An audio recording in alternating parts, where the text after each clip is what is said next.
Hello friends, welcome to Rajat Academy. आज हम यहाँ पे लेके आए हैं साइंस के कुछ इंपॉर्टेंट क्वेश्चंस की सीरीज नंबर 6, जिसमें हम साइंस के कुछ इंपॉर्टेंट क्वेश्चन डिस्कस करने वाले हैं। ओके, तो चलिए स्टार्ट करते हैं। पहला क्वेश्चन है हमारा, सेकंड के लोलक की काल अवधि क्या है। तो हमें सेकंड लोलक की काल अवधि हम लोग को बताना है। तो सेकंड लोलक का काल अवधि क्या होती है हमारी? Option number B, 2 second. Second लोलक की काल अवधि हमारी कितनी होती है? 2 सेकंड होती है। उसका आवर्त काल हमारा 2 सेकंड होता है। नेक्स्ट क्वेश्चन में चलते हैं। क्वेश्चन नंबर 2 है हमारा, निम्नलिखित में से कौन सा पदार्थ अतिशीतित द्रव है? अतिशीतित द्रव बताना है हमें। ठीक है, तो क्या होता है हमारा? कांच एक अतिशीतित द्रव होता है। ओके, तो इस क्वेश्चन का आंसर क्या हो जाएगा हमारा? ऑप्शन नंबर सी, कांच एक अतिशीतित द्रव है। क्वेश्चन नंबर 3 पे चलते हैं हम लोग। क्वेश्चन नंबर 3 क्या है हमारा? सौर ऊर्जा का रूपांतरण, सौर ऊर्जा का रूपांतरण रासायनिक ऊर्जा से होता है। हमें बताना है रासायनिक ऊर्जा से किस ऊर्जा में रूपांतरण होता है। तो ऑप्शन नंबर बी इसका राइट आंसर हो जाएगा। प्रकाश संश्लेषण के दौरान, प्रकाश संश्लेषण के दौरान सौर ऊर्जा का रूपांतरण किस में होता है? रासायनिक ऊर्जा में होता है। प्रकाश संश्लेषण में क्या होता है? जो पौधे होते हैं वो हमारा क्या बनाते हैं? भोजन बनाते हैं।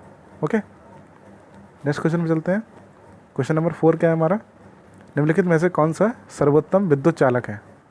निम्नलिखित में से कौन सा सर्वोत्तम विद्युत चालक है? तो इसका आंसर क्या हो जाएगा हमारा? ऑप्शन नंबर डी, चांदी। चांदी हमारा सर्वोत्तम विद्युत चालक होता है, जिसको हम लोग किससे प्रदर्शित करते हैं? एजी से। इसका सिंबल क्या है हमारा? एजी।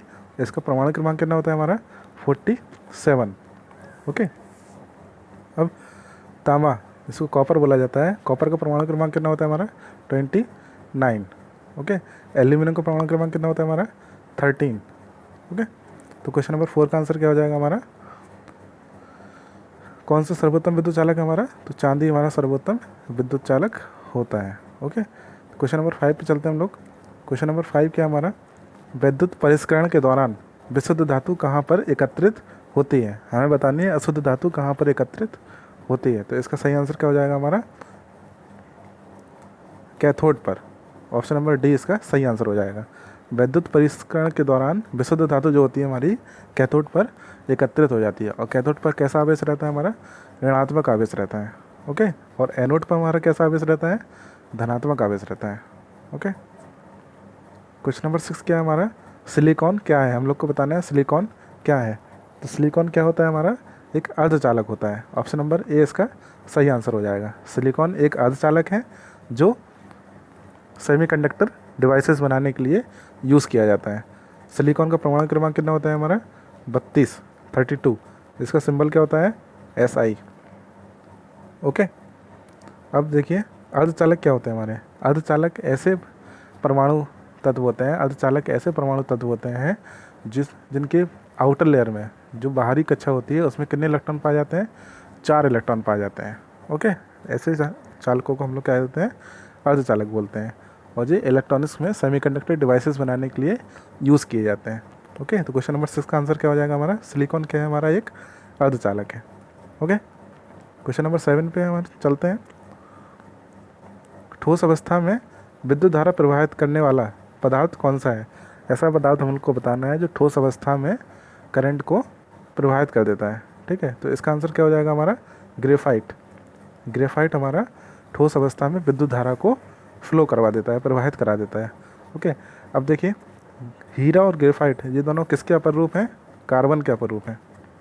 हीरा और ग्रेफाइट हमारे किसके अपर रूप हैं? कार्बन के। ओके, नेक्स्ट क्वेश्चन में चलते हैं। क्वेश्चन नंबर 8 क्या है हमारा? घरेलू विद्युत उपकरणों में प्रयुक्त सुरक्षा फ्यूज तार किस धातु का बना रहता है? जो हम लोग को बताना है। घरेलू विद्युत उपकरणों में प्रयुक्त सुरक्षा फ्यूज जो तार होता है वह उस धातु का बना होता है जिसका क्या होता है? गलनांक कम होता है। ऑप्शन नंबर बी इसका सही आंसर हो जाएगा। ऐसा पदार्थ, ऐसी धातु जिसका गलनांक कम होता है उसको हम लोग फ्यूज तार बनाने के लिए यूज़ करते हैं। ओके, नेक्स्ट क्वेश्चन में चलते हैं। क्वेश्चन नंबर 9 क्या है हमारा? नॉट गेट किसके द्वारा क्रियान्वित किया जा सकता है? किसके द्वारा एग्जीक्यूट करवाया जा सकता है? तो नॉट गेट में हमारा क्या रहता है? एकल ट्रांजिस्टर रहता है। तो इसका ऑप्शन नंबर डी हमारा सही आंसर हो जाएगा। नॉट गेट में क्या होता है हमारा? एकल ट्रांजिस्टर होता है। ओके, और नॉट गेट का सिंबल कैसा रहता है हमारा? नॉट गेट का सिंबल इस तरह रहता है, एक इन्वर्टर लगा होता है लास्ट में। ओके, क्वेश्चन नंबर 10 क्या हो जाएगा हमारा, जिन पदार्थों में अनंत विद्युत प्रतिरोध होता है उसे क्या कहते हैं। जिन पदार्थों में अनंत विद्युत प्रतिरोध होता है उसको क्या बोला जाता है, तो उसको क्या बोला जाता है हमारा ऑप्शन नंबर सी, विद्युत रोधी बोला जाता है। ठीक है, जो विद्युत धारा के प्रवाह को रोकते हैं, ठीक है, उनको विद्युत रोधी बोला जाता है। इनका प्रतिरोध कैसा रहता है हमारा, अनंत रहता है। तो ऑप्शन नंबर क्वेश्चन नंबर 10 का आंसर क्या हो जाएगा हमारा ऑप्शन नंबर सी, विद्युत रोधी। क्वेश्चन नंबर 11 क्या है, सेक्स हार्मोन का पता किसने लगाया था। तो हमें बताना है सेक्स हार्मोन का पता किसने लगाया था। तो इसका आंसर क्या हो जाएगा हमारा option number C, Edward Calvin ने सेक्स हार्मोन का पता लगाया था। क्वेश्चन नंबर 12 क्या हमारा, नेफ्थलीन का मुख्य स्रोत है। नेफ्थलीन का मुख्य स्रोत हम लोग को बताना है। तो इसका आंसर क्या हो जाएगा हमारा, कोलतार। ऑप्शन नंबर इसका सही आंसर हो जाएगा, कोलतार नेफ्थलीन का मुख्य स्रोत है। क्वेश्चन नंबर 13, क्वेश्चन नंबर 13 क्या है हमारा, एल्यूमिनियम को शुद्ध किया जा सकता है। हम लोग को बताना है कि एल्यूमिनियम को शुद्ध किस प्रकार किया जा सकता है। तो इसका आंसर क्या हो जाएगा हमारा, विद्युत अपघटन द्वारा। विद्युत अपघटन द्वारा हम लोग एल्यूमिनियम को शुद्ध कर सकते हैं। एल्यूमिनियम किसका एस होता है, एल्यूमिनियम का एस क्या है हमारा, बॉक्साइट। एल्यूमिनियम का एस क्या होता है हमारा, बॉक्साइट होता है।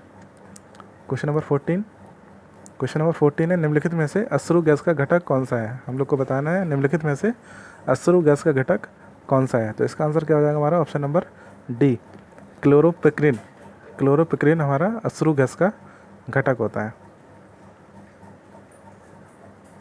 15 क्वेश्चन पे चलते हैं, मधुमेह के रोगियों द्वारा प्रयोग में लाए जाने वाले स्वीटेक्स में कितनी ऊर्जा होती है। हम लोग को बताना है जो स्वीटेक्स जो डायबिटीज़ के रोगी यूज़ करते हैं उनमें कितनी ऊर्जा होती है।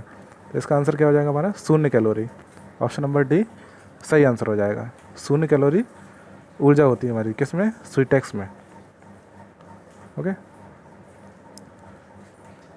क्वेश्चन नंबर 16 पे चलते हैं, ब्रेल लिपि की खोज से कौन जुड़ा हुआ है। हम लोग को बताना है ब्रेल लिपि की खोज किसने की थी। तो इसका आंसर क्या हो जाएगा हमारा option number A, Louis Braille. Louis Braille ने हमारी ब्रेल लिपि की खोज की थी। क्वेश्चन नंबर 17 चलते हैं हम लोग, क्वेश्चन नंबर 17 क्या है हमारा, एलिसा टेस्ट परीक्षण किसके निदान के लिए प्रयोग करते हैं। जो एलिसा टेस्ट होता है हमारा किस लिए होता है ये हम लोग को बताना है। तो इसका आंसर क्या हो जाएगा हमारा, एड्स के प्रतिरक्षियों का पता लगाने के लिए हम लोग कौन सा टेस्ट लेते हैं, करवाते हैं, एलिसा टेस्ट करवाते हैं। ओके, अब देखिए क्वेश्चन नंबर 18, साबुन को बनाने में निहित प्रक्रिया है। जो साबुन बनाने में जो प्रक्रिया यूज़ की जाती है, प्रोसेस की जाती है, उस प्रोसेस को क्या कहा जाता है। तो इसका आंसर क्या हो जाएगा हमारा ऑप्शन नंबर बी, साबुनीकरण। ठीक है, जिसको सैपोनिफिकेशन भी बोला जाता है। इसमें उत्प्रेरक कौन सा यूज होता है हमारा, निकेल। निकेल उत्प्रेरक यूज़ होता है। और जो इसका रिजल्ट होता है, जो अभिक्रिया जो होती है हमारी सैपोनिफिकेशन की, इसमें जो रिजल्ट मिलता है हम लोग को, वो रिजल्ट किसके रूप में मिलता है हमारा, ग्लिसरॉल के रूप में मिलता है। ओके, अब देखिए क्वेश्चन नंबर 19, क्वेश्चन नंबर 19 है हमारा, सोडियम को आमतौर पर निम्नलिखित में से किस पदार्थ के नीचे रखा जाता है।